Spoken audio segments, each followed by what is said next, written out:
ವೀಕ್ಷಕರೇ ನಮಸ್ಕಾರ. ನಾನು ನಿಮ್ಮ ನಾಗರಾಜ್ ಚೋಳೂರು, ಪ್ರಖ್ಯಾತ ಜ್ಯೋತಿಷಿ, ವಾಸ್ತು ಹಾಗೂ ಸಂಖ್ಯಾಶಾಸ್ತ್ರಜ್ಞರು ಮಾತನಾಡ್ತಾ ಇರ್ತಕ್ಕಂಥದ್ದು. ವೀಕ್ಷಕರೇ, ಮೊನ್ನೆ ಬೆಂಗಳೂರಿನಿಂದ ಒಬ್ಬರು ಕಸ್ಟಮರ್ ಫೋನ್ ಕರೆ ಮಾಡ್ತಾರೆ. ನಮ್ಮ ಮಗನಿಗೆ ಮದುವೆ ಆಗ್ತಾಯಿಲ್ಲ, ಕಾರಣ ಏನು, ಪರಿಹಾರ ಏನು ಮಾಡ್ಕೋಬೇಕು, ಜಾತಕ ನೋಡಿ ಹೇಳಿ ಅಂತೇಳಿ ಕೇಳ್ತಾರೆ. ಇವರು ನಾನು ಯೂಟ್ಯೂಬ್ದಲ್ಲಿ ಹಾಕ್ತಾ ಇರ್ತಕ್ಕಂಥ ವಿಡಿಯೋಗಳು, ಜಾತಕ ವಿಮರ್ಶೆ, ಫೇಸ್ಬುಕ್ಕಲ್ಲಿ ಹಾಕ್ತಾ ಇರ್ತಕ್ಕಂಥ ವಿಡಿಯೋಗಳು ಹಾಗೂ ಆರ್ಟಿಕಲನ್ನು ನೋಡಿ ಫೋನ್ ಕರೆ ಮಾಡ್ತಾರೆ. ಇವರ ಮಗನ ಜನ್ಮ ದಿನಾಂಕ 28/9/1995, ವಿಶಾಖ ನಕ್ಷತ್ರ 4ನೇ ಪಾದ,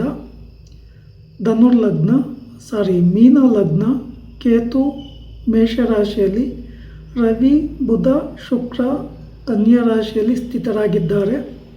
ಕುಜ ರಾಹು ತುಲಾ ರಾಶಿಯಲ್ಲಿ, ಚಂದ್ರ ಗುರು ವೃಶ್ಚಿಕ ರಾಶಿಯಲ್ಲಿ ಸ್ಥಿತರಾಗಿದ್ದಾರೆ. ಶನಿ ಭಗವಾನರು ಕುಂಭ ರಾಶಿಯಲ್ಲಿ ಸ್ಥಿತರಾಗಿದ್ದಾರೆ. ವಿವಾಹಕ್ಕೆ ಸಂಬಂಧಿಸಿದಂತೆ ನೋಡುವಾಗ ವೃಶ್ಚಿಕ ರಾಶಿಗೆ ಈಗ ಗುರುಬಲ ಪ್ರಾರಂಭ ಆಗಿದೆ. ಆದರೆ ವಿವಾಹಕಾರಕ ಶುಕ್ರನನ್ನು ಶನಿ ಭಗವಾನರು ಮೀನ ಲಗ್ನದಿಂದ ಸಮಸಪ್ತಕ ದೃಷ್ಟಿಯಿಂದ ನೋಡ್ತಾ ಇದ್ದಾರೆ. ರವಿ ಬುಧ ಶುಕ್ರರನ್ನು 3 ಗ್ರಹಗಳನ್ನು ನೋಡೋದ್ರಿಂದ ಶುಕ್ರ ನೀಚನಾಗಿದ್ದಾನೆ. ಶನಿ ಭಗವಾನರು ಈ ಜಾತಕಕ್ಕೆ 12ನೇ ಸ್ಥಾನದಲ್ಲಿದ್ದು ವ್ಯಯಸ್ಥಾನಾಧಿಪತಿ ಅಂತ ಕರಿತೇವೆ. ಲಗ್ನ ಮತ್ತು ಸಪ್ತಮ ಸ್ಥಾನ ದ್ವಿಸಭವ ರಾಶಿಲಿ ಇರೋದು. ಗೋಚಾರ ಫಲದಲ್ಲಿ ಈಗ ವಿವಾಹಕಾರಕ ಶುಕ್ರನನ್ನು ಶನಿ ನೋಡ್ತಾ ಇರೋದ್ರಿಂದ ವಿವಾಹಕ್ಕೆ ಅಷ್ಟು ಬೇಗ ದಾರಿ ಮಾರ್ಗ ಸಿಗೋದಿಲ್ಲ. ತುಂಬ ಟ್ರೈ ಮಾಡ್ತಾಯಿದ್ರು, ಆಗ್ತಾಯಿಲ್ಲ. ಕೆಲವೊಂದು ಪರಿಹಾರಗಳನ್ನು ಮಾಡಿಕೊಂಡಿದ್ದಾರೆ, ಅದು ಫಲಪ್ರದ ಆಗಿಲ್ಲ. ಇನ್ನು ಮಾಂಗಲ್ಯ ಸ್ಥಾನ ಅಂತ ನಾವು ನೋಡುವಾಗ ಕುಜ ರಾಹು 8ನೇ ಮನೆಯಲ್ಲಿರೋದು ಉತ್ತಮ ಅಲ್ಲ. ಕುಜ ದೋಷ ಅಂತ ಕರಿತೀವಿ, ಮಾಂಗಲ್ಯ ದೋಷ ಅಂತೇಳಿ ಕರಿತೇವೆ. ಈ ಜಾತಕರಿಗೆ ಮೊದಲನೆಯದಾಗಿ ವೃಶ್ಚಿಕ ರಾಶಿಗೆ ಸರ್ಪದೋಷ ಮತ್ತು ಪಂಚಮ ಶನಿ ದೋಷ ಇದೆ. ಸರ್ಪದೋಷಕ್ಕೆ ಶ್ರೀ ಕ್ಷೇತ್ರ ಕುಕ್ಕೆ ಸುಬ್ರಹ್ಮಣ್ಯದಲ್ಲಿ ಸರ್ಪ ಸಂಸ್ಕಾರ ಶಾಂತಿ ಹೋಮ, ಆಶ್ಲೇಷ ಬಲಿ, ನಾಗ ಪ್ರತಿಷ್ಠೆಯನ್ನು ಮಾಡಿಸ್ತಕ್ಕಂಥದ್ದು ಉತ್ತಮ.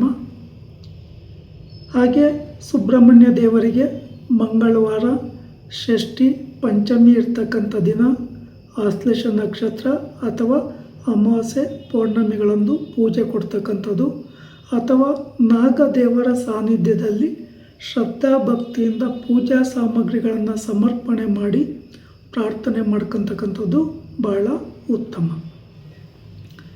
ಇಲ್ಲಿ ಇನ್ನೊಂದು ವಿಶೇಷ ಅಂತ ಅಂದರೆ, ಗುರುಬಲ ಬಂದಿದೆ. ಜಾತಕದಲ್ಲಿ ಗುರುವನ್ನು ಶನಿ ಭಗವಾನರು 10ನೇ ದೃಷ್ಟಿಯಿಂದ ನೋಡ್ತಾ ಇರೋದ್ರಿಂದ ಈ ಜಾತಕಕ್ಕೆ ಗುರು ನಿರ್ಬಲನಾಗಿದ್ದಾನೆ. ಚಂದ್ರ ವೃಶ್ಚಿಕ ರಾಶಿಯಲ್ಲಿ ನೀಚನಾಗಿದ್ದಾನೆ.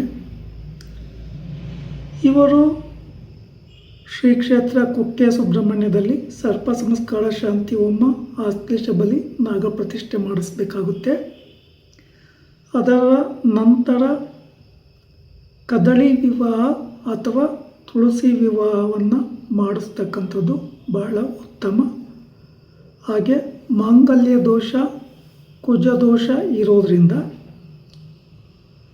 ಮದುವೆ ಹೆಣ್ಣು ಫಿಕ್ಸ್ ಆದರೆ ಮದುವೆ ಆದ 3 ತಿಂಗಳೊಳಗೆ ಶ್ರೀ ಕ್ಷೇತ್ರ ಕುಕ್ಕೆ ಸುಬ್ರಹ್ಮಣ್ಯದಲ್ಲಿ ಸರ್ಪ ಸಂಸ್ಕಾರ ಶಾಂತಿ ಹೋಮ, ಆಶ್ಲೇಷ ಬಲಿ, ನಾಗ ಪ್ರತಿಷ್ಠೆ ಮಾಡಿಸ್ತಕ್ಕಂಥದ್ದು ದಂಪತಿಗಳ ಸಮೇತ ಉತ್ತಮ. ಇನ್ನು ಈ ಜಾತಕರ ತಾಯಿಗೆ ಜ್ಯೋತಿಷ್ಯದ ಬಗ್ಗೆ ಸಾಕಷ್ಟು ವಿಚಾರಗಳು ಗೊತ್ತಿದೆ. ಇವರ ಜಾತಕದಿಂದ ಹೇಗೆ ಅಂತ ನಾವು ನೋಡಿದಾಗ ಮಾತೃಸ್ಥಾನ ಮಿಥುನ ರಾಶಿ ಬರ್ತದೆ. ಮಿಥುನ ರಾಶಿಯ ಅಧಿಪತಿ ಬುಧ ಕನ್ಯಾ ರಾಶಿಯಲ್ಲಿ ಸ್ವಕ್ಷೇತ್ರದಲ್ಲಿ ಉಚ್ಚನಾಗಿ ಇದ್ದಾನೆ. ಈ ಮಾತೃಕಾರಕ ಚಂದ್ರನಿಗೆ ಗುರು ಜೊತೆಯಲ್ಲಿರೋದ್ರಿಂದ ಕನ್ಯಾ ರಾಶಿಯಲ್ಲಿ ಬುಧ ಉಚ್ಚನಾಗಿ ಮಾತೃಸ್ಥಾನಕ್ಕೆ ಕೇಂದ್ರ ಸ್ಥಾನದಲ್ಲಿರೋದ್ರಿಂದ ಜ್ಯೋತಿಷ್ಯದ ಬಗ್ಗೆ ಹಾಗೂ ಇವು ಯೂಟ್ಯೂಬ್ ಚಾನಲ್ ಅಲ್ಲಿ ಇಲ್ಲಿ ನೋಡಿ ಕೆಲವೊಂದು ಆರ್ಟಿಕಲ್ ಬಗ್ಗೆ ತಿಳ್ಕೊಂಡು ಸಾಕಷ್ಟು ವಿಚಾರಗಳನ್ನು ತಿಳ್ಕೊಂಡಿದ್ದಾರೆ. ನನಗೆ ಇವರು ಕೇಳ್ತಾ ಇರ್ತಕ್ಕಂಥ ರೀತಿ ನೀತಿಗಳನ್ನು ನೋಡಿ ನನಗೆ ಆಶ್ಚರ್ಯ ಆಯಿತು.